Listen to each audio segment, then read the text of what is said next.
तुझमें हिम्मत है पर यार, तो मेरे ऊपर बोल के तो मैं लगा आ जाऊंगा तुझे मैं। अब मुझसे कराइए इसकी औकात से। पुलिस अधिकारी को गाली गलौज करने वाले शख्स को कहीं तो देखा है। अगर आप भी यही सोच रहे हैं तो आपकी मुश्किल को जरा आसान कर देते हैं। मैं बजेंद्र का कार्यकर्ता सूरज पटेल, मार के देखो जिस दरोगा की औकात है, मार के देखो मुझे थाने को, मैं देखता हूं कौन बचाता है। जी हाँ, ये वही महाशय हैं जिन्होंने कुछ ही दिनों पहले पुलिस स्टेशन में घुसकर पुलिस वालों को न केवल गालियां दी थी बल्कि सरेआम चेतावनी देकर पुलिस स्टेशन में आग लगाने की धमकी दी थी। ये साहब हैं बजरंग दल के नेता सूरज पटेल, जिनके मुंह से एक बार फिर पुलिस प्रशासन के लिए फूल झड़ते नजर आई। दबंगई दिखा रहा है यहाँ पर, ये मुकदमा लगाने की हमें धमकी दे रहा है। ये अगर तुझमें हिम्मत है पर यार, तो मेरे ऊपर मुकदमा लगा आ जाऊंगा तुझे मैं। हम झेलेंगे। तू इस मिलक के अंदर ये सनातनियों पर गौरक्षा दल, बजरंग दल, ये सनातनी जितने भाई हैं, ये इस समय जो सीओ साहब हैं यहाँ पर, ये महाराज जी की छवि को धूमिल कर रहे हैं। ये केवल पैसा कमा रहे हैं, इसका काम है केवल दलाली कराना। उन्होंने आके एक बार हमसे ये नहीं कहा कि हम आपके साथ इस व्यक्ति ने अभी मैं आया और मुझे ड्राइवर को मारा, उसके खिलाफ मुकदमा लिखा जाएगा। मुझे पता नहीं थी, मैं आया और मुझसे धमका रहा है यहाँ पर, कह रहा है कि तू जाके इन सबको शांत कर और यहाँ से चल निकल। मैंने मारा गाड़ी में, मतलब मुझसे कर रहा है ये, इसकी औकात। तुझमें हिम्मत है मुझ पे मुकदमा लगा मुझे जेल भेजा। तू दलाल है और तू दलाली करवा रहा है पर यार, मैं तेरा निवेदन करता हूँ महाराज जी से, इस मिलक से अगर इस मिलक की भलाई चाहते हो और पुलिस प्रशासन से हाथ जोड़ कर निवेदन है, जितने भी सरकारी अमले हैं सब लोग ध्यान दे लो। अगर रिश्वत लेके आप लोग गिरफ्तार हो गए। ये जनाब डीएसपी रैंक के अफसर राजवीर सिंह परिहार को खुलेआम गालियां दे रहे हैं। उन्हें चैलेंज कर रहे हैं कि अगर हिम्मत है तो उन पर मुकदमा दायर किया जाए। अधिकारी के साथ पुलिस महकमे पर गंभीर आरोप लगा रहे हैं।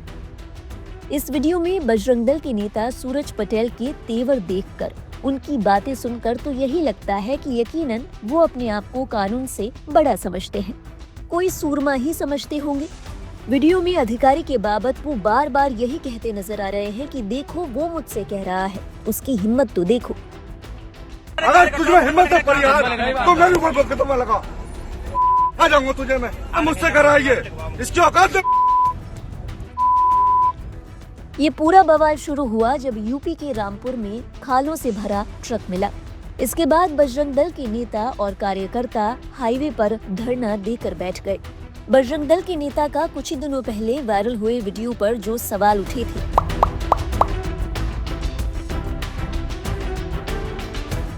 वही सवाल इस वीडियो के बाबत भी उठे, लेकिन इस बार लोग ज्यादा हैरान थे क्योंकि ये लगातार दूसरा मामला है जब बजरंग नेता सूरज पटेल को पुलिस प्रशासन को गालियां देते हुए देखा गया। सवाल था कि आखिर यूपी पुलिस इतनी मजबूर क्यों है। लोगों ने कहा कि ऐसा कोई भी ऐरा गैरा गाली गलौज करे, थाने में आकर धमकाए, अधिकारियों को भद्दी भद्दी गालियां दे और पुलिस प्रशासन हाथ बांधे खड़ा रहे, इनकी मधुर वाणी को सुनता रहे जैसे कि भाई साहब कोई प्रवचन सुना रहे हों। बता दें, ये पहली दफा नहीं है जब बजरंग दल के नेता को अपशब्द कहते सुना गया। इससे पहले भी कई मौकों पर ऐसा देखा जा चुका है। हाल ही में जो एक वीडियो वायरल हुआ था उस पर भी खूब बवाल हुआ था। अब एक और वीडियो सामने आया है। हालांकि देखा जाए तो इतनी बड़ी हैरानी की भी कोई बात नहीं है, क्योंकि पिछली घटना के बाद पुलिस ने सूरज पटेल पर केवल शांति भंग करने की धाराओं में ही अरेस्ट करके उनके हौसले और बुलंद करने का काम किया था। अब सोचने वाली बात है, जब किसी शख्स को पता हो कि उस पर सख्त एक्शन होगा ही नहीं तो उसके रवैये में बदलाव की क्या ही उम्मीद की जा सकती है। इस मामले को लेकर एक बार फिर से वही चर्चा है, वही सवाल सुर्खियों में है कि अगर एक शख्स सत्ताधारी पार्टी से जुड़ा है तो क्या उसे हक मिल जाता है कि वो पुलिस प्रशासन की सरेआम बेइज्जती करे? क्या ऐसा कोई भी शख्स कुछ भी बोलकर निकल जाएगा और उस पर कोई कार्रवाई नहीं होगी? क्या इस तरह की गुंडाई करने वाले लोगों को सत्ताधारी पार्टी का प्रोटेक्शन मिला हुआ है? क्या कानून केवल आम लोगों के लिए ही है? क्या यूपी पुलिस की यही इज्जत रह गई है? इसी कड़ी में एक यूजर ने लिखा, सोचिए ये हालात हैं उत्तर प्रदेश की व्यवस्था का। योगी आदित्यनाथ जी सुशासन मॉडल की तारीफ करते हैं। ये कौन सा सुशासन मॉडल है जो कोई भी ऐरा गैरा नत्थु गैरा आकर प्रशासन को गाली दे जाता है? एक और यूजर ने लिखा, यूपी पुलिस मुसलमानों के खिलाफ कार्रवाई करने में अव्वल है। मालूम है आज की डेट में मुसलमानों पर जिस तरह कार्रवाई करो, चाहे खुद के घर में नमाज पढ़ने को लेकर, कौन पूछने वाला है। जब बात खुलेआम गुंडई करने वालों की आती है तो बोलती बंद हो जाती है।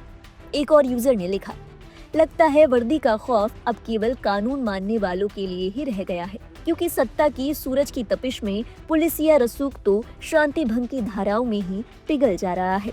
कुछ यूजर्स ऐसे भी थे जिन्होंने सूरज पटेल और बजरंग दल के कार्यकर्ताओं पर तंज कसा और कहा, ऐसे लोगों के घर पर एक भी गाय नहीं मिलती। एक और यूजर ने लिखा, आखिरी का सीन तो देखो, सायरन बजते ही भाग खड़े हुए। बता दें, ये पूरा बवाल तब खड़ा हुआ जब यूपी के रामपुर में हिंदू संगठनों के कार्यकर्ताओं को पशुओं की खालों से भरा एक ट्रक मिला। इसके बाद हंगामा करते हुए उन्होंने हाईवे पर धरना दिया। बताया जा रहा है भारी संख्या में भीड़ एकत्र होने के चलते सड़क पर लंबा जाम लग गया था। ये देखते हुए मौके पर पहुंचे क्षेत्राधिकारी राजवीर सिंह परिहार ने थाना शहजाद नगर और थाना कीमरी से पुलिस बल बुला लिया और इसके बाद ही बजरंग दल के कार्यकर्ताओं का गुस्सा 7वें आसमान पर चढ़ गया। बताया जा रहा है कि इस घटना के बाद एएसपी अनुराग सिंह भी मौके पर पहुंचे। उन्होंने कार्यकर्ताओं को आश्वासन दिया कि घटना की पूरी जांच की जाएगी और दोषी जल्द ही पकड़े जाएंगे। एएसपी के आश्वासन के बाद जाकर कार्यकर्ताओं ने धरने को खत्म किया। हालांकि बजरंग दल नेता सूरज पटेल और उनके कार्यकर्ताओं पर उनके रवैये को लेकर किसी कार्रवाई की कोई खबर सामने नहीं आई है। खैर, इस पूरे मामले को लेकर हम ये नहीं कह रहे कि बजरंग दल के कार्यकर्ताओं की ओर से लगाए गए आरोप सही है या गलत। हो सकता है उनकी ओर से पुलिस प्रशासन पर लगाए गए तमाम आरोप सही भी हो। खैर, मसला चाहे जो भी हो, बात यह है कि अगर इस तरीके से कोई शख्स सिस्टम को क्वेश्चन करता है तो उसको अपनी मर्यादा, अपनी भाषा का ध्यान तो रखना ही पड़ेगा। अगर पुलिस इसकी अनदेखी करेगी तो आने वाले समय में भी ऐसे कई मामले सामने आते रहेंगे। ये भी हो सकता है कि जनता के मन में ये ख्याल भी गहराने लगे कि पुलिस का जोर केवल आम जनता पर ही चलता है। जब बात ऐसे लोगों की गुंडई की आती है तो पुलिस प्रशासन भी मूक दर्शक बनकर खड़ा रहता है। बहरहाल, इस पूरे मामले को लेकर आपके जहन में क्या ख्याल आया? क्या आपको भी लगता है कि ऐसे लोगों पर कार्रवाई पुलिस प्रशासन के रसूख के लिए जरूरी है? अपने विचार हमारे साथ साझा करें कमेंट सेक्शन में। और देश और दुनिया से जुड़ी बाकी अहम खबरों के लिए आप देखते रहिए लाइव हिंदुस्तान।